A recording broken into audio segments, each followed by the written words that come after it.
Welcome. Surprise.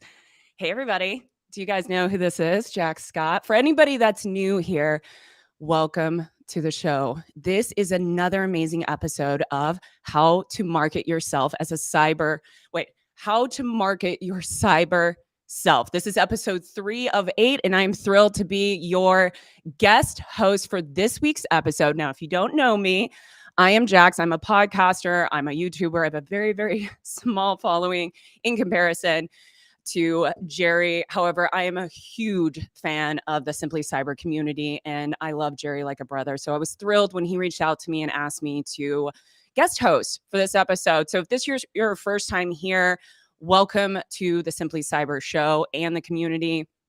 Typically, the person that's on here is Dr. Gerald Auger. He is typically your host, but he is currently out and he is spending time with his family. And I am, again, absolutely thrilled to be here. So quick admin notes for anybody that's here. We're going to have an amazing guest on the show today, and you're likely going to have questions for her. So do me a favor, if you can, put a capital Q within the chat so I can actually see those questions more easily and pick them out. All right. So today's amazing guest, if this is your first time here and you don't know, we have a world-renowned marketing expert and CEO, Virginia Case. Now, she has over 20 years of experience in this space, and today we're going to be diving into a topic that I'm actually really excited about. It's called Deciphering Marketing Jargon for Cybersecurity Entrepreneurs. So have you ever wondered how you could shape your own story in the digital world? And if your answer to that question is yes, then you are absolutely in the right place. So without further ado, let's go ahead and let's get our guest on the show.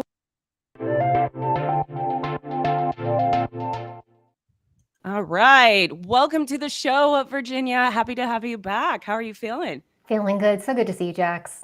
Oh my gosh, this is so exciting. Big fan. I have watched you on other episodes. So when Jerry reached out to me and asked me if I would take part in this and be a guest host on the show, hands down, absolutely yes. I love what you're doing for the community. And so I'm really, really excited about today because I'm an entrepreneur myself. And so the topic that we're going to be talking about, I feel like it's really relevant.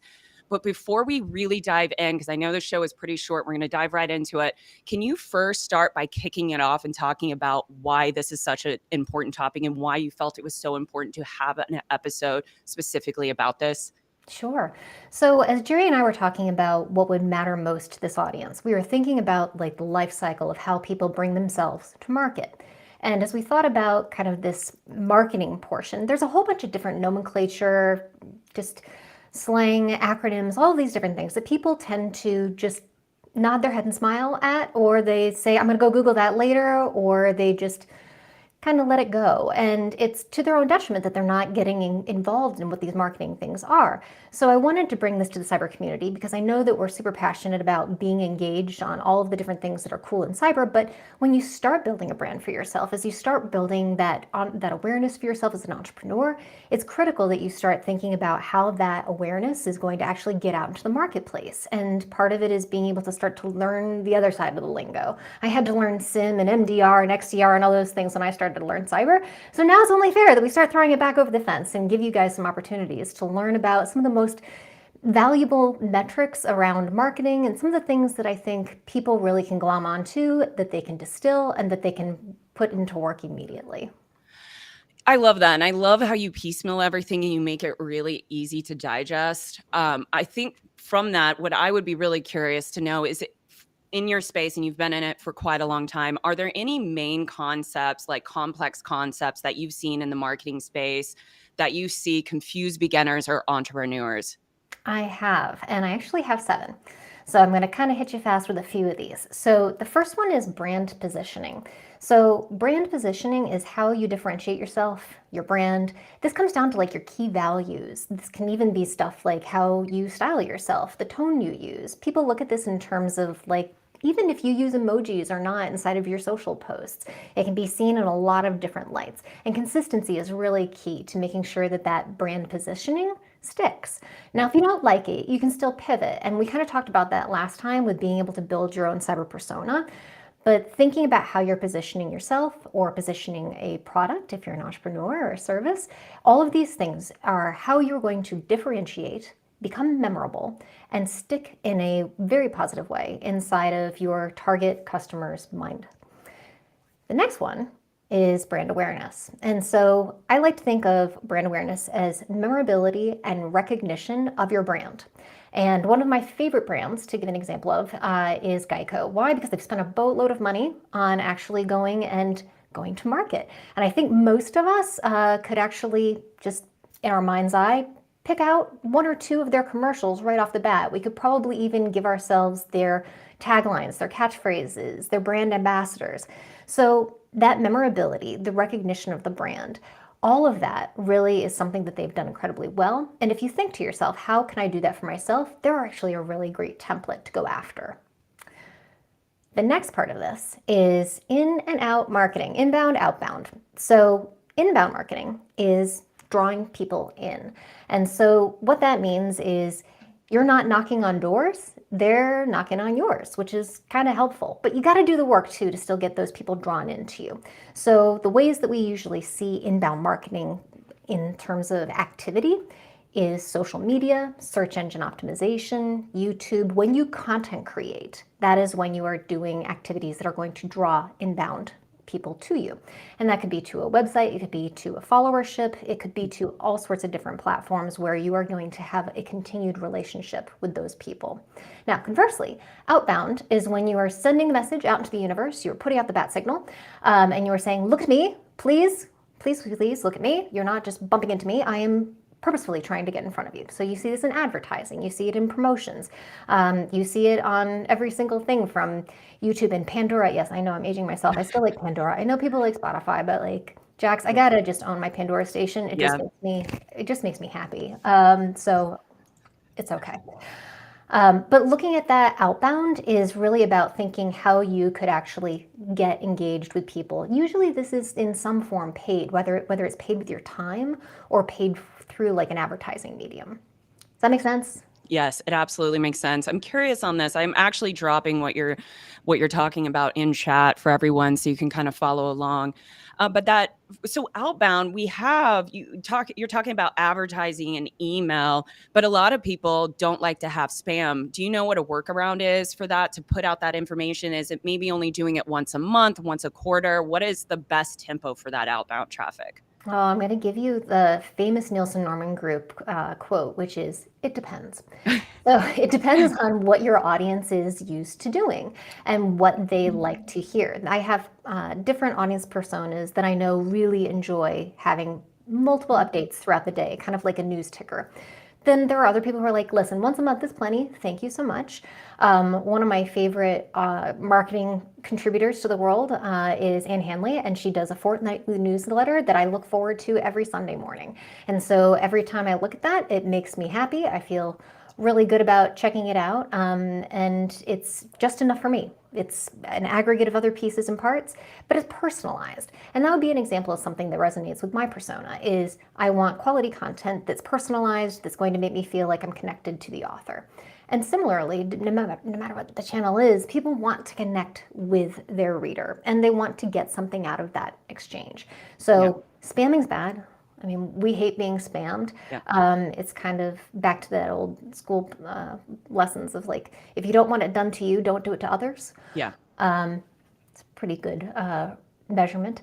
But I think if you're starting out, you have to verge on the side of doing more than less, because if you don't get a certain momentum, you're going to feel like you're not making any type of progress. Does that help? Yeah, so it sounds like to me what some of the key factors here is personalization, because when outbound advertising and emailing was a thing, you could just put any content out there, but now it needs to make sure that's personalized, and it's more about quality versus quantity. So if it is every quarter, make sure the quality is there, and same with if you're going to be doing it every week or every month, just make sure. And then that personalization, so taking more time on the information that you're putting out there for your audience. And a lot of people have ways to toggle their own preferences. One of the Yeah, things that I shared recently on LinkedIn was it's a good I point. I binged following a whole bunch of people that I found really interesting, and then I got like total notification hangover because everything lit up. And for people like me who get a little bit ADHD and just like, ooh, all the shiny things, it was like I need to turn off a bunch of these things right now so that I can choose my own tempo when I'm going to go and look at what they're sending me, because otherwise all all of the everythings were Yeah. just too much. Yeah. So you can use the technology to be your friend. So, Yeah, I like it. Yeah, leverage. And we'll talk on that, ChatGPT. So you've provided us 3 out of the 7. Brand positioning for everybody. We had brand positioning, brand awareness, and then inbound marketing and outbound. yes. What is So, in number comes number 4? 4, Yeah. content marketing. So, previously, content marketing used to be thought of as like written content, but content has kind of grown further. And so, you can think of video assets, podcasts, all sorts of different mediums as being content. And what that content does is it creates and grows awareness that showcases the evidence of your knowledge. Think about all the Mhm. different ways that you can show, in a nice way, not in a show off way, that you are knowledgeable, Mhm. and all the ways that people can then choose to engage with you. So we think about kind of the quality of content marketing being aligned with what Google has told us about what they reward on search engine result pages. And so that is the EAT acronym, or EEAT. So they want to know from your content, do you have firsthand experience?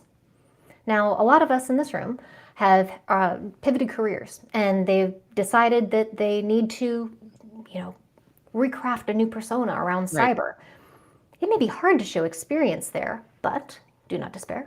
There are other ways that you can show experience, life experience. There's a lot of different things that I've learned from mistakes that are having absolutely nothing to do with marketing.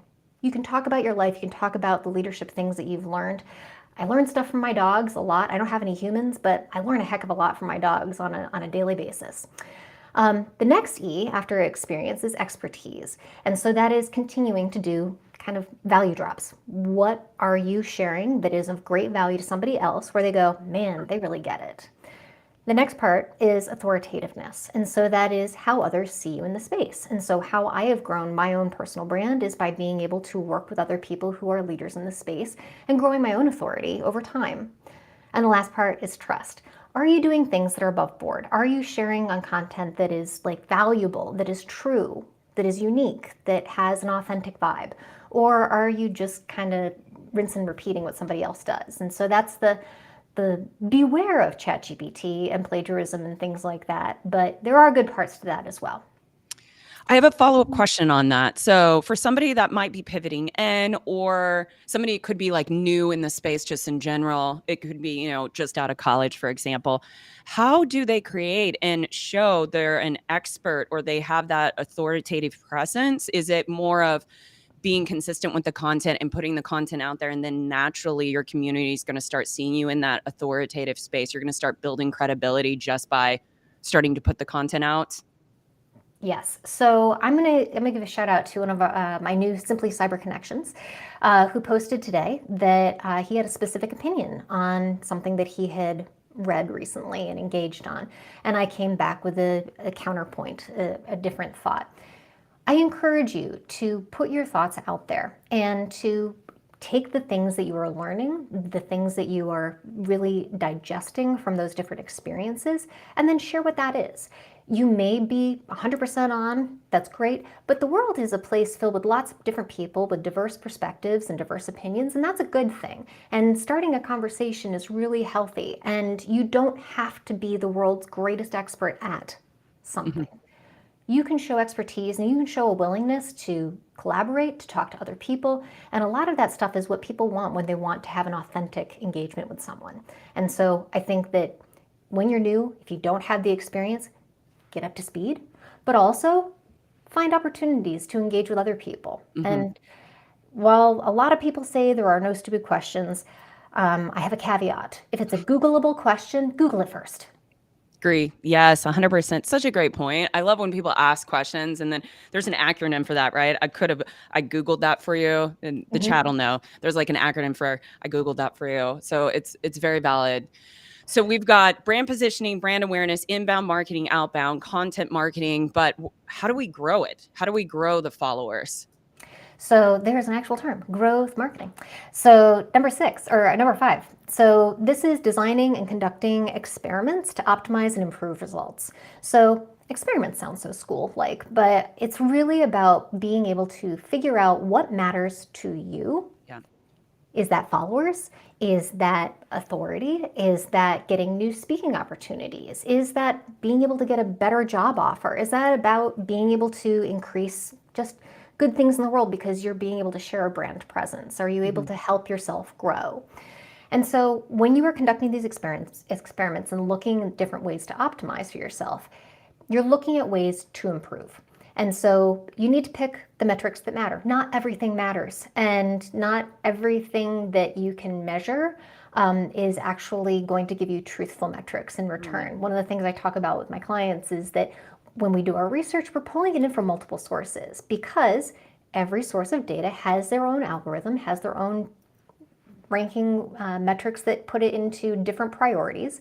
And so you have to understand that use some benchmarks for yourself, but look at ways that you can improve. Pick one set, at least for now. If you're going to use YouTube as your example, look at your followers, look at your subscribes in terms of what content did people subscribe afterwards, and use that as a roadmap for what people want to see more of. But again, always be ideating on what could be next. Yeah, it sounds like you can have various different focus for your growth market. It may even just be, could it be as simple as like, I want to grow and have executives within my circle because maybe I'm selling a product. And so your focus is growing specifically for that C-suite environment.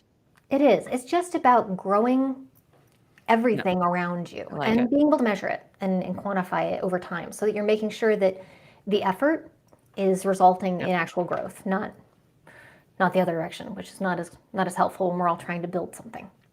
Yeah, and it's important to know what platform you're growing on, because you mentioned it. The metrics are always going to be different based on the platform that you're using. So the next one we have on here, I've never heard of this before. So this is an interesting one. So tofu, mofu, and bofu.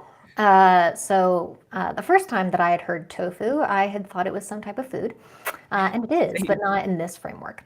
So tofu stands for top of funnel. And so as you think about the ways that people actually come in through a sales process, that top of funnel is the stuff that you think of as kind of like the headline news, the stuff that people would come in for, they want to just test it out. They may not be interested, they may jump right back out of the funnel. You think of it as a very shallow pool at the top of that funnel. Middle of funnel is when somebody's like, that's interesting, tell me more. Middle is, tell me more. And then bottom of funnel is like, now you've got my attention. I'm pretty sure that I'm going to come out the bottom of the funnel because it's going to be hard to come back out and make another decision or find somebody else that I want to follow or find another product that I want to do because I invested my time, energy, and resources into this funnel process. Yeah. And so it's really truly the end-to-end process of turning prospects into customers. And so when we talk to entrepreneurs, a lot of the struggle that I see is that people want immediately at bottom of the funnel content. They want the data sheets. They want all of the specifics around how the sausage is made, how it is unique. And the problem is that in order to get some of that awareness, it's like too far down the line. It's kind of like if you were thinking of somebody going to start dating, you wouldn't just pick them up at their door and then say, hey, I've been thinking about getting married today. Would you like to go? It's a little much. It's coming on too hard too soon. So figuring out how you can warm them up through that top of funnel content, then really continuing to nurture the relationship through the middle, and then looking at ways that you can continue to build that relationship for that bottom of funnel. Because after you're out of the bottom, it is a build. It's building that customer journey with them for continuing to be able to make sure that there's a long-term relationship. And I actually had this conversation with another individual that's in the community, Neil Bridges. He's the reason I have my YouTube channel, but I'm not monetizing it right now. And he had asked me, like, what is your goal with the funnel? And I didn't know what he was talking about. But back to what you were saying is the process of turning those individuals that may be subscribed to your followers into customers. But do you think it's okay sometimes to, if people just want to build their base following, that is okay? They don't need to focus on turning them into customers yet. They could do that maybe a couple years down the road. Totally.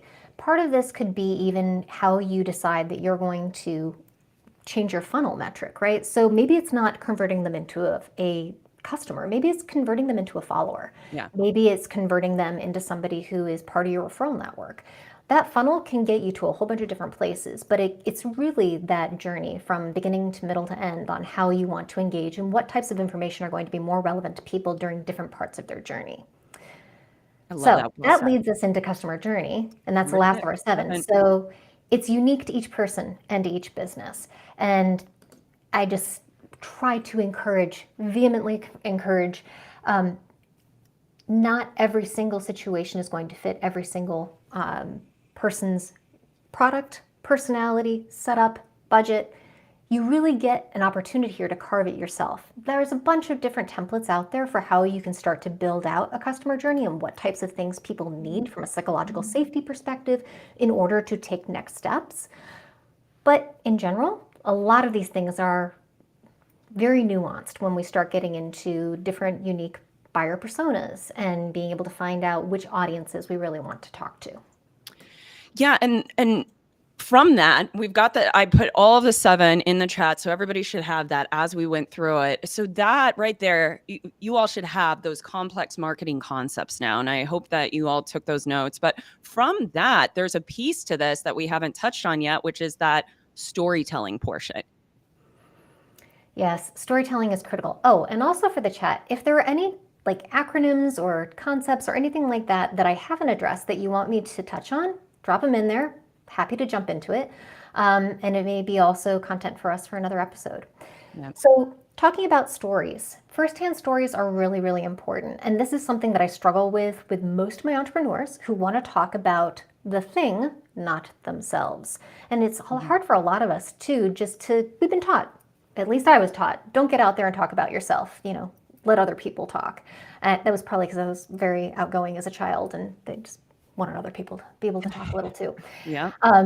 But using firsthand stories and being able to share about yourself is critical for being able to allow others to engage and connect with you.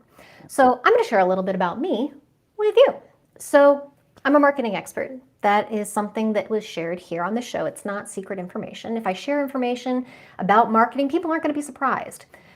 But there's other things that I can share and personal stories, which then can draw out different life lessons, how I can tie it back to the things that are related to marketing.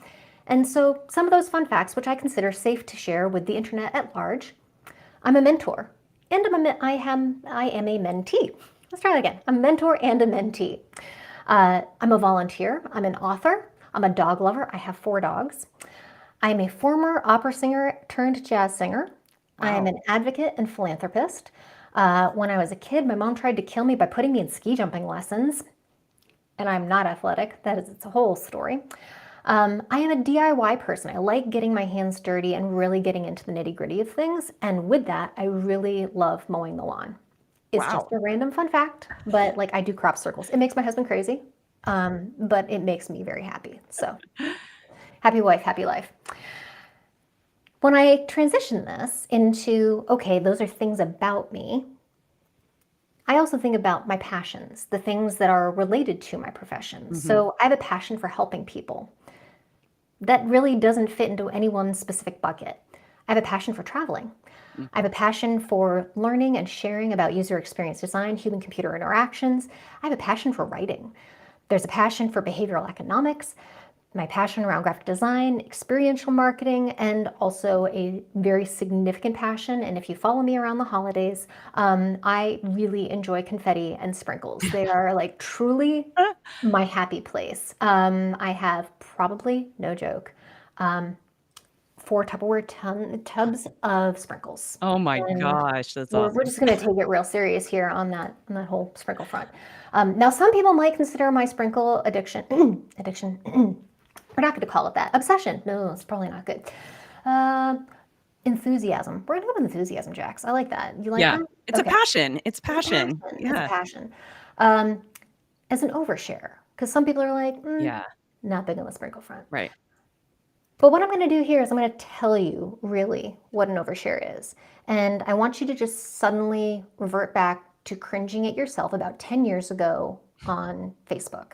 And if you've been looking at any of your like on this day and you're like, I was vague booking, that's weird. Guilty as charged. It's really about figuring out what things are overshares. Like the sandwich that I ate that day, nobody cared. I'd Right. like to think that they did, they didn't. So here's some things. Intimate details about relationships, friends, family matters, personal drama, yeah, overshare. Using social media as a soapbox or a way to vent your emotions, this is a maybe. We'll come back to that one. Posting photos or videos that are meant to be private. I have a lot of comments for a lot of my businesses about like what actually needs to belong on the internet about this side of you and what doesn't. The regular postings and meals, like I said, checking in at locations, super Facebooky. Posting about whatever you are doing at a given moment multiple times during a day. Now, small caveat again, if you're at a show, if you're at Black Hat, post that you're there. Other people will see that you're there. It's a good thing for you to build your Yep. status, but it's also a great way for you to connect with other people who you may not have had a chance to meet because you live across the country or across the world from one another. It's a great Right. opportunity. And then sharing too much information or photos of your friends, family, dogs, etc. All those things are helpful. So, venting. Venting isn't always bad, but the thing I want to tell you is you should control esteem. I've seen things on lots of different social channels and even on LinkedIn where we consider to be very business professional, where people really just lose their top. They just get really frustrated, they blow their steam, and then there's a whole bunch of, ooh, that was a lot. So think about maybe I wait a day before I share those things. But being passionate and being authentic is incredibly important. But be selective. Remember that this is what everybody is expecting in a lot of ways, a highlights reel. We are expecting at least a 10 to 1 ratio of happy stuff to ooh stuff. And that ooh Yep. can fall into a whole bunch of different things. But people tune in for the story, then they tune out for the drama in the business world. So be really sensitive to that. I think that was key, the business world that you added in there, though. Yeah. It's all about what type of followers do you want following you? Yeah. I mean, I have never been a Real Housewives of Fill in the Destination person, but I know some other people really are. That kind of drama stuff just makes me turn off the channel. It's Yep. just too much for me. But some people enjoy the drama. But again, you would have to ask yourself, would I do business with that person? Correct. Would I introduce that person to somebody I respected? Right. And I think that's pretty much a good barometer. The other part of this is being able to figure out your vulnerability. I'm a huge fan of Brene Brown. If you don't know who she is, please go check out her Netflix documentary. It's very digestible. And if you have more time, she's got podcasts and she's got great books. I think that what she is doing for corporate America right now to be able to help shape how we can be vulnerable and authentic in our world is immensely needed and valuable. So she talks about authenticity, connection, and courage, and all three of those are critical to being able to share a story, especially in a way that's going to be compelling for somebody else. So I know we have 2 minutes here, Jax. Do we have any questions from the gallery that we should jump into? I didn't see anything come in. I'm coming back over here. No, but a lot of feedback. I definitely, what is this? Oh, Space Tacos did mention, wow, that's a lot of sprinkles. So Just come to my house around the holidays, and any holiday qualifies. how everybody's loving the content. No, and this is a chance if you all have a question. I haven't seen anything come in, so drop it in there. We still have a couple minutes left. So the last thing I'll touch on today is story framework. So as we start to write as ourselves and as entrepreneurs or ambassadors of a brand, we need to think about clarity and consistency. Clarity being that when you create content, usually in a written form or verbal form, you need to have a strong beginning, middle, and end. Just think of your favorite show. You need to make sure that you have a great finale. You also need to have a really great pilot. The middle will forgive you sometimes for like losing your way, but we really need that strong beginning, middle, and end. You have to think about how you're going to hook that audience. What are the cliffhangers potentially? What are the anecdotes? What are the quotes potentially that you feel resonate with you personally? Think about the examples from your life that can really make what you are sharing relatable. And then don't be afraid of using emotion. Emotion is a strong connector for a lot of different people. Humor is important. My sprinkle obsession, definitely real, but also very humorous thing in our household. But it's also a part of my personality is I use the confetti cannon just as my favorite emoticon. It gets used a lot. But it's part of being authentic. And as you connect with your audience, they'll feel your authenticity. So if you are starting to use this as a vehicle for being able to build your own personal brand, you are looking at monetizing it in some way, shape, or form, whether that is going to get a job, elevate yourself in your own career, find a new avenue for growing in entrepreneurship, all of these things matter. And you need to start thinking about calls to action. A call to action is literally go do something, but most people don't know what to go do. So it is like, subscribe, comment. So as we've gone through this entire sequence, hopefully you've seen a whole bunch of different ways that you can start to engage. And so I'm going to give you a call to action for us as we wrap up today. I would love for you to book some time with me for free to come and have a coffee break with me. I'm really passionate about learning about entrepreneurs and what you guys are up to. If you use my Calendly link, it'll give you a 15-minute time slot on my calendar, and it's really exciting for me to get to know you guys personally. There's no commitment to do anything other than just chit chat. Use the time as your time. Ask questions about what's important to you and bring me in. I love it. I love it. All right. So one question, do you have a moment for one question? Yeah. All right. So we had one question come in. Curious Spectra, I think. If I said that last part wrong, sorry. How would I reignite the passion to pursue cybersecurity after belonging to a different sector? Any advice on how they could basically find that passion, that motivation within them? Oh, this one's a tough one. And I know that there are times when we can just feel burned out. And burnout is a totally legit thing that a lot of people feel, and it's not just related to like a career path. But what I do in times when I'm just kind of not feeling passionate about what I'm focused on at the time is I find people who are just incredibly passionate about that thing. And so if you can surround yourself, even if it's digitally, with people who are passionate about the specific topic, it may find different ways to ignite that excitement in your soul again. And looking for their different channels, you may find different ways that different pieces of content resonate with you more or less. I am personally somebody who really doesn't respond to infographics. They just don't do it for me. I'm more of a white papers, case studies kind of person. I want to get into the nitty gritty. But that can be like brain cognitive overload for me from time to time. And it's like, I just don't want all that extra information. And if I spend too much time in those things that are like in the neutral or drain category for myself, it doesn't give me enough energy boost to come back to the things that I do really enjoy, like talking to people face to face and being able to engage with a real community. So reigniting that passion, find people who are in the field, who you find interesting, funny, amusing, whatever the category is that resonates for you, and watch them. And if it doesn't work, change the channel. Don't turn off the TV. Just change the channel, because there's a lot of different creators out there now, which we're really privileged to have.